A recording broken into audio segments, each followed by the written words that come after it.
Hi guys, ഞാൻ വന്നിട്ടുള്ള മാരുതിയുടെ ഒരു വാഹനമായിട്ടാണ്. നമുക്ക് എല്ലാവർക്കും ഉണ്ടാകുന്ന ഒരു പ്രശ്നമാണ്, നമ്മൾ AC ഓൺ ചെയ്ത് കഴിഞ്ഞാൽ നമ്മളിനി എത്ര ടെമ്പറേച്ചർ നമ്മൾ ഏറ്റവും ലോ സെറ്റ് ചെയ്ത് കഴിഞ്ഞാൽ വാഹനത്തിൻ്റെ AC കൂളിങ്ങിൻ്റെ ഒരു ഇഷ്യൂ വരുന്നത്. അതിനൊരു പരിഹാരവുമായിട്ടാണ്. അപ്പോൾ നമുക്ക് എന്ത് ചെയ്യാം, വീഡിയോയിലോട്ട് കിടക്കാം. നമുക്ക് ഇപ്പം എൻ്റെ കയ്യിലുള്ളത് മാരുതിയുടെ വിക്ടോറിയസ് എന്ന് പറയുന്ന വാഹനമാണ്.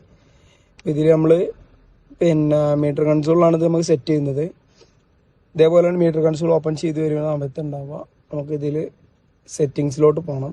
അപ്പോൾ നമ്മൾ നേരെ എന്ത് ചെയ്യണേ, സെറ്റിങ്സ് ഓപ്പൺ ചെയ്യാണ്. സെറ്റിങ്സിൽ പോകുമ്പോൾ എന്ത് ചെയ്യണം, ഇതിലിപ്പോൾ നോക്കുമ്പോൾ കാണുന്നുണ്ടാവും. സെറ്റിങ്സിലാണെന്നുണ്ടെങ്കിൽ ഇപ്പോൾ ബ്രൈറ്റ്നസ്, ഡ്രൈവിംഗ് അസിസ്റ്റൻസ്, ഇങ്ങനത്തെ കുറച്ച് ഓപ്ഷൻസ് ഉണ്ട്. അതിൽ വെഹിക്കിൾ സെറ്റിങ്സ് എടുക്കുക. ഇതിൽ താഴോട്ട് പോകുമ്പോൾ auto stop and start AC എന്ന് പറഞ്ഞിട്ടൊരു ഓപ്ഷൻ ഉണ്ട്.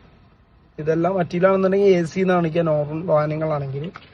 ഇതിൽ നമ്മൾ വന്നിട്ട് ഇതിൽ സ്റ്റാൻഡേർഡ്, എക്കണോമി, കംഫർട്ട് പറഞ്ഞ കുറച്ച് ഓപ്ഷൻസ് കൊടുത്തിട്ടുണ്ട്. നമ്മൾ എന്താ വെച്ചാൽ നേരെ കംഫർട്ടിലോട്ട് കൊണ്ടുവന്നിട്ട് പ്രസ് ചെയ്യുക, അത് സെറ്റ് ചെയ്യുക.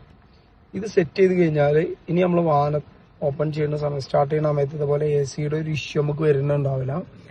നിങ്ങളുടെ വാഹനം ഏതാണെന്നുള്ളത് നിങ്ങളൊന്ന് കമൻറ്റ് ചെയ്യുകയാണെന്നുണ്ടെങ്കിൽ ഞങ്ങൾക്ക് എന്ത് ചെയ്തുതരാം, അതിനെ എങ്ങനെയാണ് സെറ്റ് ചെയ്യുന്നതിനെ കുറിച്ചുള്ള ഒരു വീഡിയോ അല്ലെങ്കിൽ നല്ലൊരു വോയിസ് കാര്യങ്ങൾ ചെയ്തുതരാം.